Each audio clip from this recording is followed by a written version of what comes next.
You know, today I woke up and was like, I really need to feel something today. And so I decided, what better way to do that than to do an unpopular K-pop opinions video in which many people will probably feel the need to attack me for my opinions. Quick reminder, they are just my opinions. I am not attacking anybody in this video, okay? I'm not trying to attack your favorite idols. I'm attacking creative decisions. Also, I absolutely love K-pop myself. That's why I'm here roasting it. If I didn't care about it, then I wouldn't be here talking about it. So I just wanted to share some thoughts. The first topic that I wanted to discuss is Ateez's comeback, more specifically their comeback title song, which is Adrenaline. Now, I am an Ateez fan. I have liked a lot of Ateez's music in the past. I do generally vibe with their music, their style, and part of the reason why I personally like Ateez so much is that I really enjoy their live performances. I think they're amazing performers, but this song, for me, it just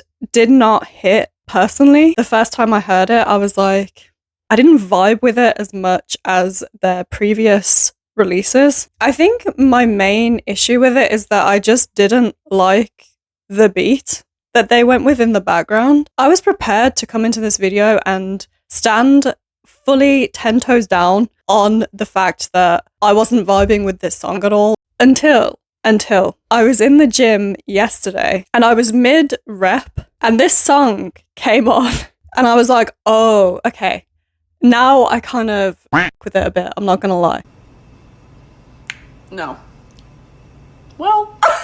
As I said on first listen, the audio style of this song just did not appeal to me. So whilst I still wouldn't say it's my favorite song that Ateez have ever released, I do like it much more after hearing it in the gym than the first time, because I do think it is that kind of song where it pumps you up, it gives you energy. If that's the kind of feeling you want, then I can see why you would really like this song. Don't come for me. I don't see me listening to this song at any other time other than when I'm in the gym lifting. I'm sorry. I still really like Ateez. I don't love it. I don't think it's their best. Next opinion, high notes are not a personality trait, but I fear they have become one at this point. It feels like every single K-pop group and every song that they release needs some insane high note. Now, don't get me wrong. High notes are impressive, of course they are. It shows incredible singing ability, but do we need one in every song? Some songs feel like they're actually just built around one person yelling into outer space. And I'm like, okay, but what about the rest of the song? You know, the melody, the vibe. What about that? What about the entire rest of the song? Why is it just this one high note that's getting all of the attention? Don't get me wrong, I love good vocals, but I feel like the entire song itself sometimes gets lost behind just that one high note moment. Like, I don't think we need to be trying to summon dolphins every comeback. It does kind of remind me of the Twice meme.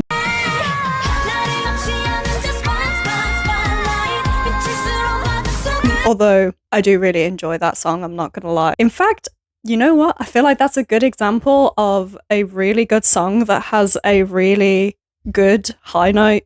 High note? Come on now. An example of a really good song that has a really staple high note moment in the song, but it's not the only thing that makes that song good, you know? That high note moment is iconic, but I think that song would have been successful even without that high note moment, because the melody is really catchy, the choreography is really good, and there are other really strong vocal moments throughout the song. Though if any K-pop idol was capable of summoning dolphins, it would 100% have been Nayeon. Next, not every song needs a dance break. And this is one that's really starting to grind my gears, actually. I don't know why every K-pop song now seems to need an instrumental dance break, but I have had many moments where I've just been vibing, enjoying the song, and suddenly out of like left field, this aggressive instrumental starts and I'm like, oh, okay. Now, don't get me wrong, dance breaks within the K-pop industry are iconic. And, you know, sometimes they fit with the song, they make sense. But it feels like every song these days has to have a dance break in it because they're trying to get that TikTok dance challenge pop-off moment, if you will, to make the song go viral. And sometimes that definitely sacrifices the listening experience. Like, sure, it looks great when you're watching the performance, but when you're just trying to listen, it just doesn't really have the same feel to it, you know, like it just doesn't have the same vibe. And a lot of the times I feel like it puts me off listening to the song. Like, I'll watch the live performance of it, but I'm not gonna listen to the song itself without the visuals. It kind of feels like the song doesn't hold up without the live performance of it in a lot of cases. I think sometimes it's just worth sacrificing a little bit of the wow factor in a live performance to enhance the listening experience. Next, can we talk about why I feel like B-sides are consistently better than the title tracks? A lot of times I feel like companies just pick the safest song for the title track of each album. And while I do kind of understand why they would do that, I just wish that they would take a little bit more risk sometimes, you know, and actually release the songs that are actual bangers, like the ones that are hidden on the B-side. For example, like TXT, I adore Opening Sequence. That is one of my all-time favorite songs by TXT. I feel like that song just does not get the love that it deserves. It is one of my favorite K-pop songs in general, actually. It's so good. And I really wish that that had been a title track. Tinnitus is another one, or tinnitus, however you pronounce it. Brits say tinnitus. I think Americans might say tinnitus. Not sure. Either way, that song is so good. So good. And just deserves so much more attention and so much more love, honestly, in my opinion. It's the wasted potential of these songs sometimes, you know? Free the B-sides, please. I beg you. Next, styling. Now, hear me out. I'm not going to be mentioning any specifics when it comes to idols for this, but I'm sure you will have some outfit choices in mind that you've seen and thought, why? Like, I respect K-pop stylists in the sense that they're always pushing the limits of fashion. But sometimes we just be pushing them a little bit too far. You know what I mean? Like, sometimes we don't need to test the limits of what these K-pop idols can get away with wearing to that extent. K-pop stylists sometimes need to be reminded that minimalism is still a thing and it still looks really good, especially on already attractive people. You don't need to be layering 5 or 6 different textures and patterns on a human being who is that attractive. You know, you don't need to do that much to make these idols look good. They already look really good. It has like the opposite effect where, to be honest with you, I'm distracted by what they're wearing. I'm not even looking at the idol at that point. I'm just wondering, how did we arrange this and get to this point? Moving on, not every comeback is iconic, okay? If we call everything iconic, then nothing is. You know, like the music video dropped 10 minutes ago and people are already calling it legendary, the best thing they've ever done. Not every song that an artist releases is going to be their best song. And that's okay. You're allowed to have songs that are just good. Just good exists, and just good is still good, you know? Oh yeah, that's my favorite saying.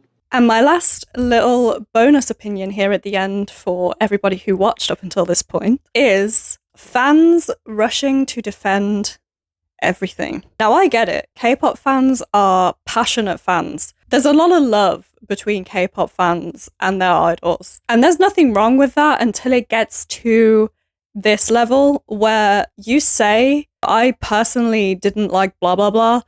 And then that fan loses their shit. There are crazy fans who will just attack you for saying you didn't like something. People are allowed to disagree and have differing opinions. There's really no need to attack someone if they have a different opinion to you. You don't need to defend your idols on everything to the ends of the earth. You really don't. People are allowed to not like things, okay? Like, I'm a really big fan of BTS. If somebody says they don't like BTS or their music, I'm not gonna A, try to change that opinion, or B, argue with that person and call them names just because they don't like a K-pop group that I like. I'm really sorry, but if that's something that you do, you really need to look at your life and, you know, get outside and touch some grass, perhaps. At the end of the day, there are so many different people on this earth.